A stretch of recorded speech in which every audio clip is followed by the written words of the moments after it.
Today we have news from OpenAI that literally has Conor ecstatic. I don't know if I've ever seen him as excited as this particular announcement. You know, Conor is a longtime Apple fan, so this one I think tugs at his heartstrings. The news is that OpenAI is merging with Jony Ive. This is the guy that has designed the iPhone and the MacBook. He's, the amazing designer over at Apple, created some incredible products.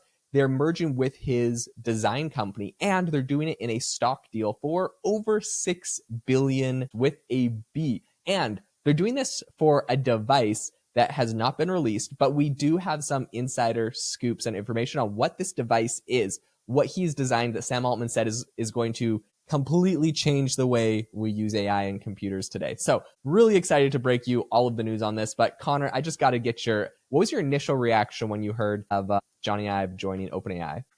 I think the news kind of was leaked by somebody, maybe the information or something like that, a few months ago. Remember that? And they were like, oh, they're looking at something together.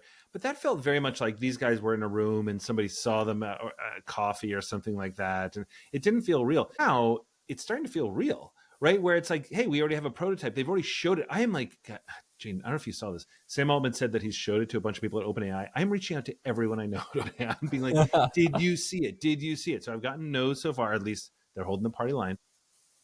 But, the cool thing is, and my wife, Liz Grennan, she posted about this because what she was sort of talking about was like, what she sort of sent me was the 9-minute video they did, which was, and she called it sort of like, it was more like a mission statement, which was really, really cool. It was like those two just kind of hanging out in a bar and just talking. And Sam Altman said, literally, quote, "I think this is the coolest piece of technology the world will have ever seen." Now, Jaeden, deep cut here.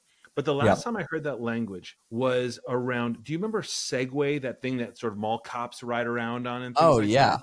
So the last time I heard that was like Bill Gates says this piece of technology, which at the time was codenamed Ginger, is the coolest piece of technology they ever saw. And you can imagine why all these leaders would look at this and be like, oh my gosh, people don't have to walk anymore. And all you have to do is think and you go forward, and think and you go backwards. But then people saw it and they're like, this is a goofball idea. So you never know. Okay, wait, same with like, was Segway a Microsoft product, or he was just talking about? No, it was separate. But it was, but they showed it to like Bill Gates and they showed it to. Gotcha. Like that. So I love that idea. That was a Microsoft product, though. But here's the thing about this, right? We're starting to see that there actually is a prototype out there, which is really cool. So first of all, $6.5 billion. Let's not kid ourselves here, right? That bought an individual, right? That kind of bought Jony Ive in the same way that Google was buying, when they bought Character AI, they're buying like individuals. This is how valuable, we sort of compared it to this before, but like, it's like the American football quarterback market. It's like you buy this one person because they can change everything about your team. And same in this case, right? So I think Sam Altman did the right thing, goes out and buy it. We don't know much about it, right? Here's what we know about it. Essentially, it's not a phone, it's not glasses, it's not a wearable. That's what they say. It's supposed to be like kind of like third core device, meaning like, well, what do you have, Jaeden? Even on my laptop, as I'm sitting here right now, right? I have my laptop in front of me. I have my iPhone, and this is, the thought is the third thing. The third thing is it's contextually aware and unobtrusive. It's small enough to fit in your pocket, blah, blah. It's meant to redefine how we use AI. So, Jaeden, when I think about this, I think about, well, what's been trying to do this before? I think Humane AI Pin came really, really close. I think their team was phenomenal. I think the product was kind of phenomenal. They just couldn't get it as functional as it needed to be. And it cost $6.99 and people couldn't take a risk on it. Whereas Rabbit R1, remember that piece of trash? Like, sorry, but like people bought that because like I wanted to buy it. It looked like a piece of, it was so cheap. It was $199. Like it was nothing. Like it looked like a Walkman. It looked so cool. So my question, Jaeden, is not knowing what this is going to be and not having screens. And by the way, our young people love screens. Everybody's bragging about not having screens, but the point is people love their screens, right? So in this case, I just wonder what this could possibly be in a way that if it's not wearable and everything else, changes the way we interact with AI. I just don't know if it's not a wearable, Yep. So Sam Altman in that video you referenced, he talked specifically about the fact that like, if you want to ask ChatGPT a question, okay, well, he used a funny example, so I'm not going to let him get away with this. He was like, if you want to ask ChatGPT a question, you got to like pull out your laptop and open it up and fire up a browser and go do your search. And, there's just so much friction. Okay. Like as if anyone does that. We all just pull out our phone and tap on the app. Okay. So like no one's opening their computer and firing up a browser. So that was ridiculous. He came up with the most complicated example, but very true. Phones aren't too bad, but I do get what he's saying.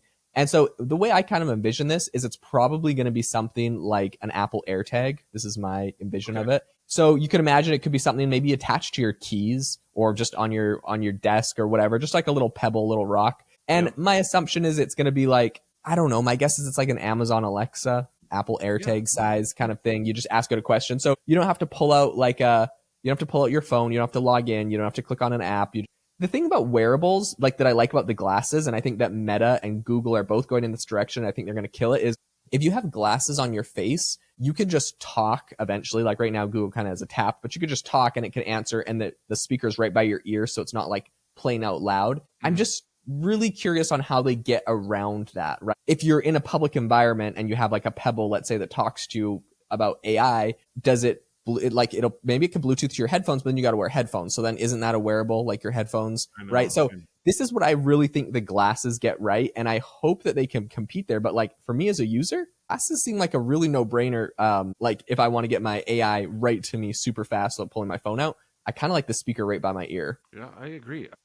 I think you're totally right. And, and Jaeden, it's funny because, again, when we met with Mustafa Suleiman, and I agree with him that I thought voice would be a big game changer. Sorry about that word. I hate that word. But like, I thought it would be more impactful in terms of how people use AI. I don't actually really think it has been. And I think partially that's because we talk, but we don't talk, right, Jaeden? If you kind of think about like how humans behave, it's a lot of like texting. It's a lot of everything else. Like when's the last time, like, you and I don't just like, you and I talk all the time, all week long, but it's not like we're calling each other up and be like, hey, Jaeden, I have this idea. In fact, when your phone rings, you're like, wait, who is calling me?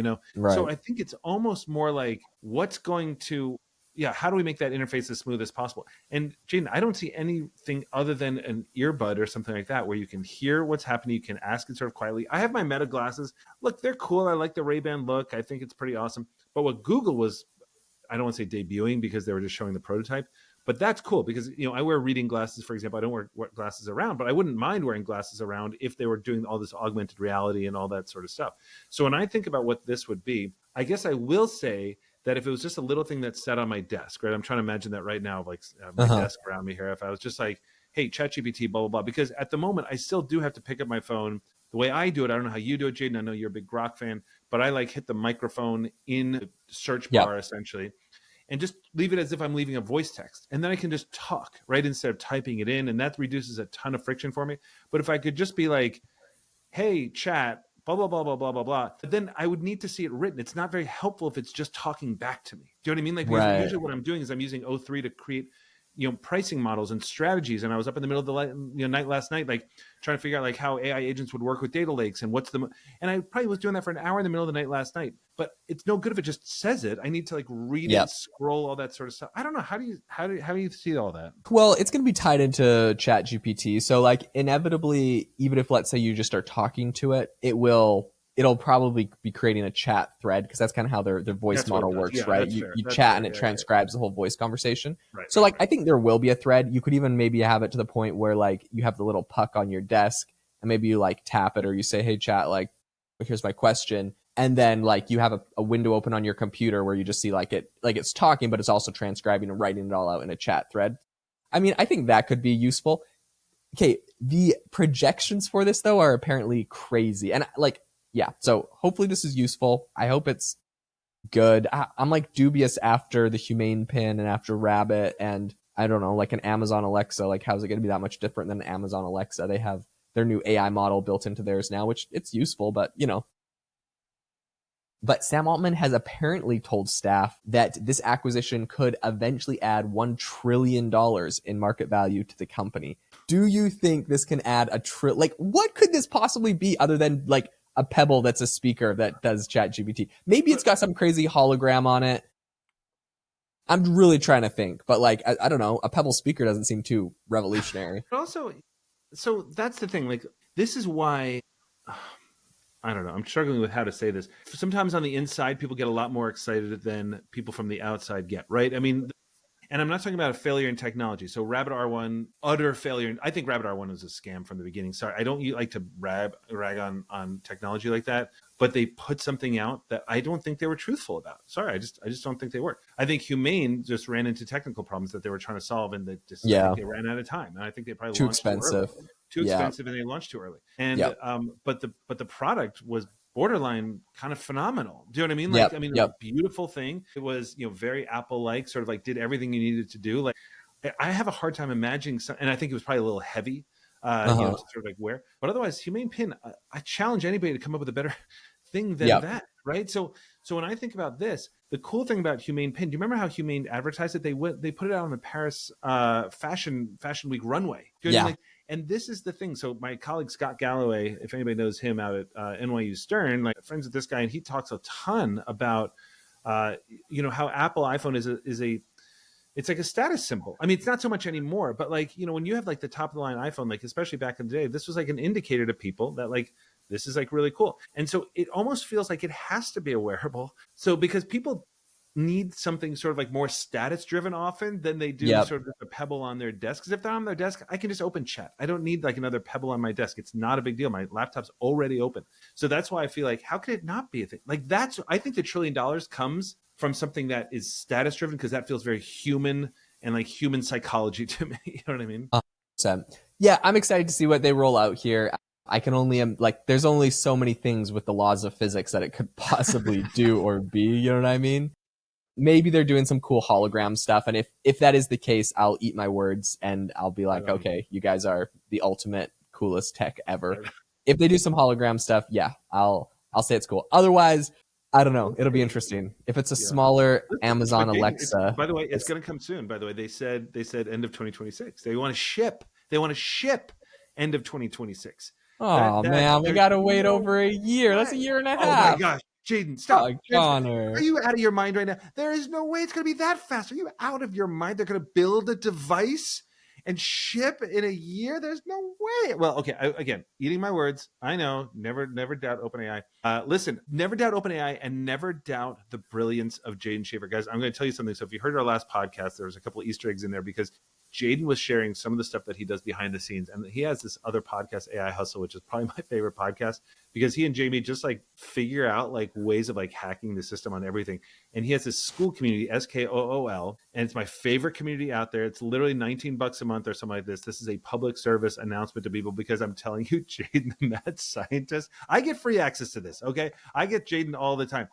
But guys, this is what he tells me behind the scenes. Like, oh yeah, you know what I did? Like I rented all this stuff, and then I put up all this stuff, and then I only make like $20,000 a month on it or whatever. But still, I'm like, what? What are you talking? So this is the kind of stuff that like Jaeden comes up with. $19 a month, AI Hustle School. Check it out. I promise it's for you. You need to see it. It's really, really cool. Until then, until you go see that, let us know what you think about it and leave a rating and review, and we will see you next time.